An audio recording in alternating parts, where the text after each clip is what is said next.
so much for joining us today on Still New York. We are so excited to have you here. Can you introduce yourself to our audience and kind of tell us a little bit about what you are working on right now?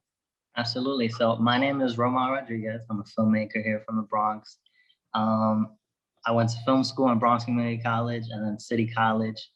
And I completed my first feature film, Superblocked, not too long ago, like fully locked picture, everything in about, I think it was May.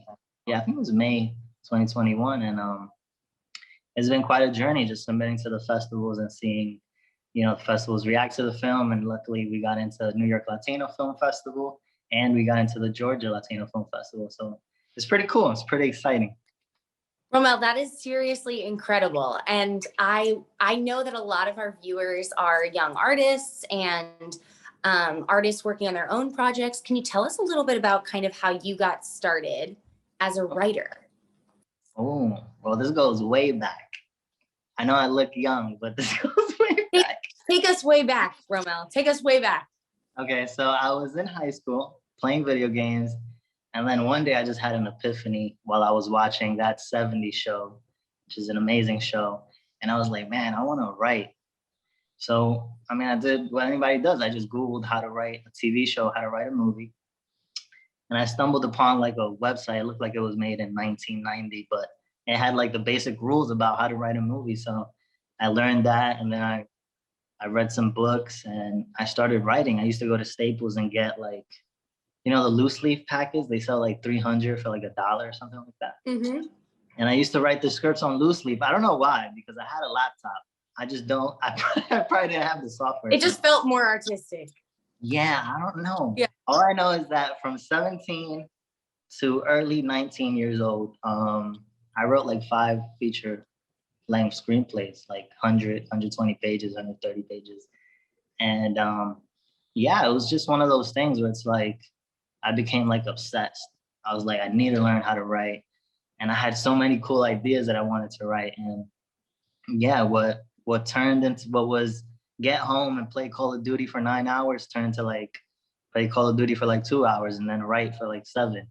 Cause I would just like prove myself. So that's how I started all the way when I was like 17. So that's like 9 years ago. Wow, that's incredible. And then did you then go to film school? Is that kind of where your journey took you? And where did you go? Right. So I got into Bronx Community College, but I didn't know they had a film program until like a couple of weeks that I got in. So I went in as like a business administrator, like focus or something like that. And, you know, to my mother's dismay, I was like, I'm switching to film because I found there was like a film program deep into the abyss of the school. So she didn't like that, but I was like, hey, this is what I want to do. So, and luckily, yeah, I got into the film program and we learned, you know, how to use cameras, and then we learned TV studio. But again, I was always doing stuff on my own. Like I've always felt like film school was a little bit too slow for me. So while we were learning how to do like music videos, I had already made my first short film with my cousin, my right-hand man, Erickson. And we did that with my friends, like out where my grandma used to live. And then, yeah, by the end of that, they had us do like another short film. So we had passed like all the music and the TV studio stuff. So we made another short film and I think I won like best cinematography at the film festival for my school, which was pretty cool. Yeah, and then I went on to City College, the film course at City College of New York, which is like pretty hard to get into. Apparently, that's what I've been told. But wow, yeah. And that's incredible too, because also with Superblocked, you were not only writer, correct? You also were directing and editing as well, from my understanding. Yeah, I wrote it, I directed it, and I shot it as well. So we had most of the time to make sure we moved quickly because we just barely had any money, and the locations were always like very tight on schedule. We had 2 cameras, so I was camera A. And if it wasn't my friend Jose, it was either my cousin Erickson running camera B. So we took advantage of 2 cameras and rolled through the script pretty fast during those days, yeah. Wow, that is incredible. You know, we had So you were producing, you were writing, directing. We had another episode with another guest named Michael Kushner, and he talks about being a multi-hyphenate. So kind of being not just the writer or the director or producer, but being all of these things and kind of each of those different roles informing the other. Yeah, And no, I mean, yeah, I did pretty much everything. Like I produced it, edited, casted, catering, like I did the food. There's like a master class with Spike Lee where they cut like a section for the pro man who's like, yeah, I did everything. I was the caterer, I was the director, I was an actor, I did. So that's pretty much how it is when you don't have money to hire somebody for that. So. Yeah, that's incredible that it sounds like you're kind of you were a one-man band kind of, and then you also got your cousin, it sounds like, and everyone else involved. What do you think was the hardest part of putting together a production process? The hardest part was getting the hardest part about the whole production was getting people to show up. So if the script had, certain amount of actors, it was trying to make sure everybody's schedule worked for the day that I picked. And man, those days were like the hardest because this person was doing this person was that and that. And I'm just like, this is so difficult because everybody's busy. Somebody's a mom, yeah. Somebody's a dad, somebody has work, that was like the hardest part. And every time there was an issue, oh man, it brought me down so much. I was like, ugh.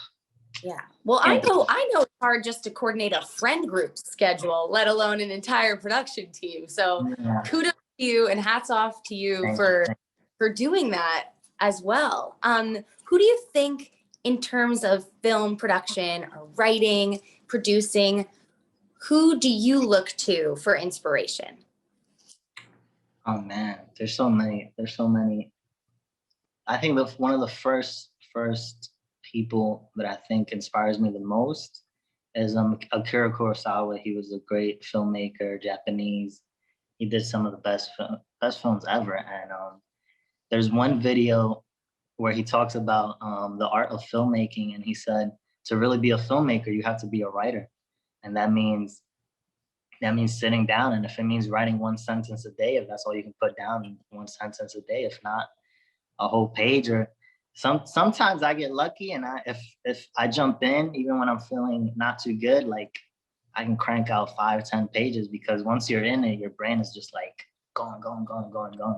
But yeah, Akira Kurosawa, Quentin Tarantino is amazing, Martin Scorsese, Spike Lee, somebody I really like that's from the olden days as well as Luis Buñuel. He's a Spanish filmmaker. And yeah, there's so many. I mean, they're all really great. And, they all have their critics and stuff. So, I mean, Akira Kurosawa is like number one. He's pretty cool. Very cool. Very cool. Wow. That is an impressive list. And we are sure that we will be adding you to that sort of list in just no time at all, Romel. Oh, man. Can I ask you 2 more questions before we head off? I wanted to ask you, what is your advice for somebody who's shooting during COVID? Like, what kind of challenges did you face shooting during a pandemic? Yeah, I mean, when the pandemic was when it had just started, it was like pretty rough. We had to stop entirely. So that was one of those stormy days where I'm here sitting at home and I'm like, so Romel starts to film his first feature film, which is like a big step for a filmmaker. And the world wants to throw him a pandemic. It's like, this hasn't happened in over a century, but it wants to happen now. I felt like the planets aligned to get me for some reason.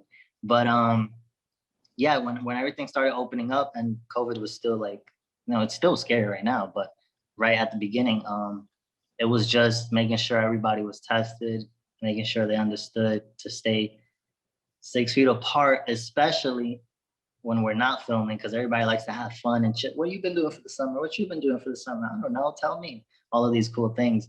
But yeah, it was just being safe and making sure like everybody that was brought on, like, are you sure you don't have no symptoms and you didn't go to no parties? Yeah, making sure that there's that added level of safety protocol. And I know this year from working in film and television on these bigger sets, they've added the what they nicknamed the COVID police, but they've added other production staff and production assistants to ensure, and safety coordinators to ensure that, you know, the actors are remaining safe, the directors. And I think that's so important. And it's so good to hear that you were able to incorporate that despite it being, of course, I'm sure, an obstacle with shooting. Yeah. I mean, we had our own like COVID officer, and like as soon as you walked in, sanitized, temperature, had extra mask, extra gloves if you don't feel too safe about that. So we definitely had that.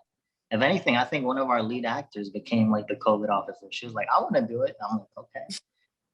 Make sure you check everybody. Yeah. Well, that's fantastic to hear that everyone was keeping safe and that you were able to continue with production. And our last question for you is, what is your advice to young artists wanting to start to get into screenwriting or directing or producing and making their own work? Well, there's a lot of advice for that one. So to start it off is just read articles, get a book, and start learning how to do it, and actually sit down and try it. Like, a lot of people say they don't have time, but to be honest, a lot of people just spend time watching TV and playing video games. And sometimes you just got to look in the mirror and be like, am I being productive? Am I like really chasing my dreams? So the first part is just learn how to do it and then actually try it. There's like free software like Celtics, or you can do it like me, pen and paper. Like, yeah, I know it's 2021, but like, I don't know, there's something about pen and paper that just feels really good. Just writing, sometimes clicking and stuff. I don't know, it's too modern. Yeah, there's something more personable about writing out kind of dialogue and writing things out yourself. Or for those of you who want to type on the computer like me and have horrible handwriting, there's also a software called Final Draft for screenwriters, that where you can type everything up, and that's a really good way to get your ideas out on paper. So Romel, what inspired you to write Superblocked, and what is the story about? Okay, so Superblocked, well, what mainly was like the spark for it was, you know, I was home and I was, reminiscing about high school, and I was reminiscing about one of my older friendships. And basically it was like senior year, and they had the senior trip. Sadly, I couldn't go, but my friend went.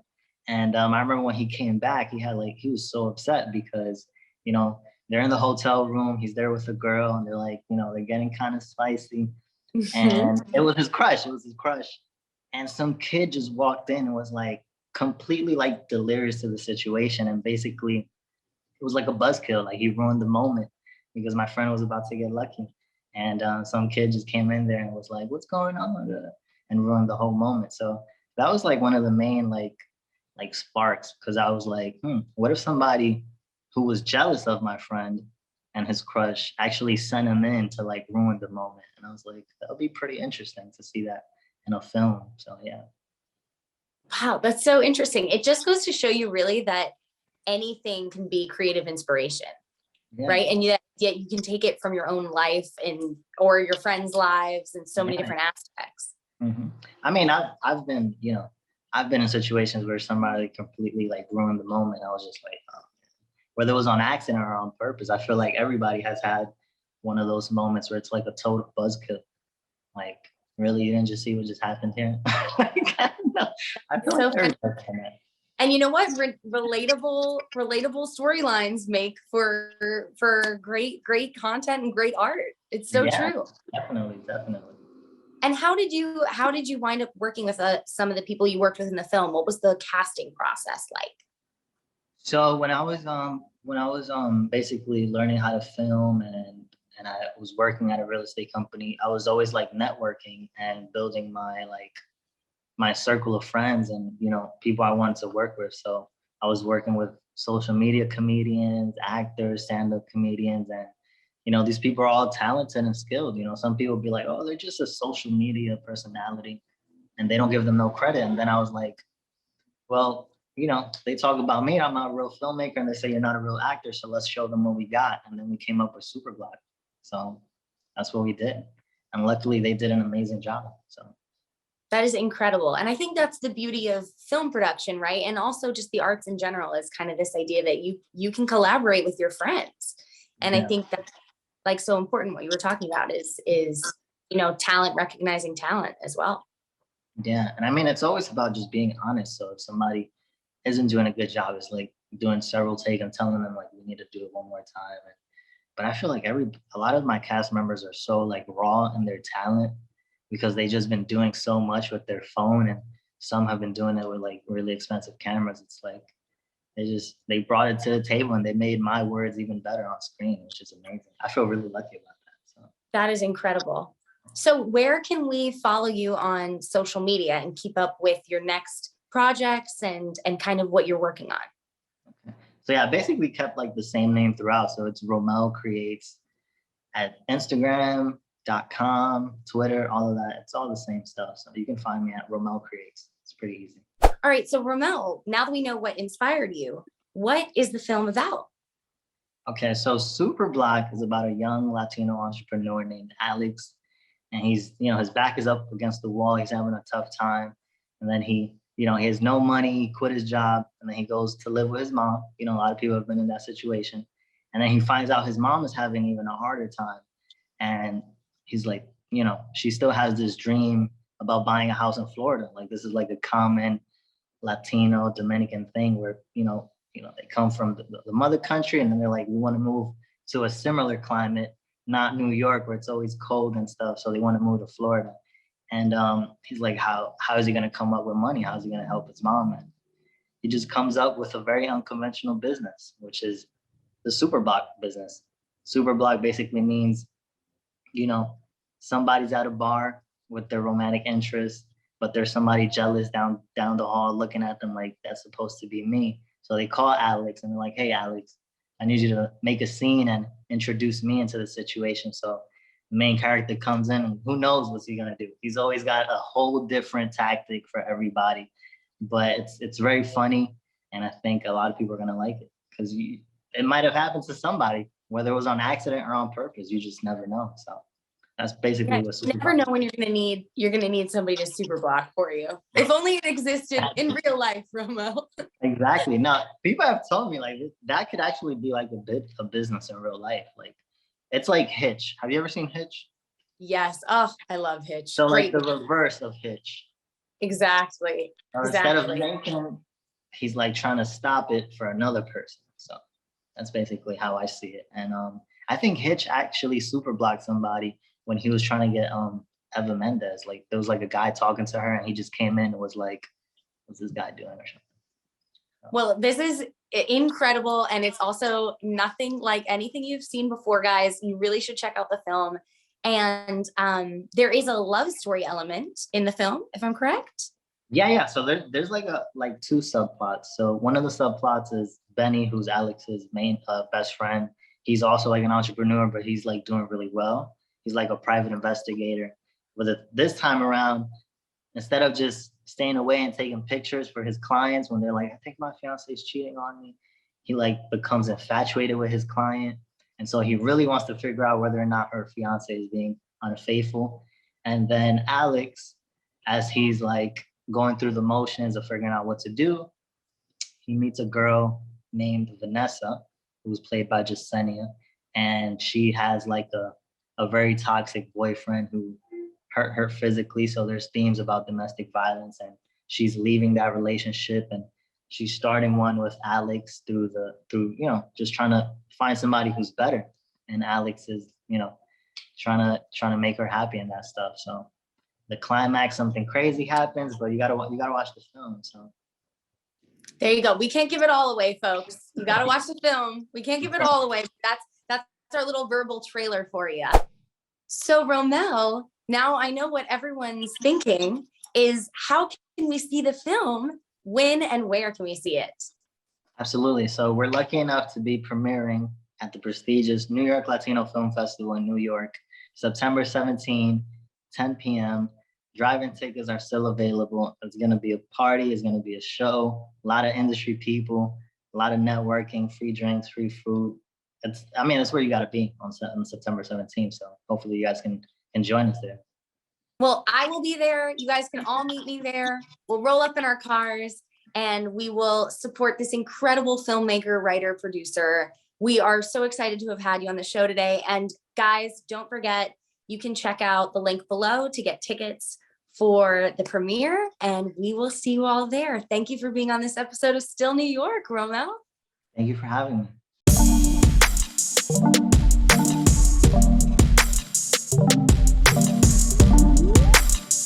me.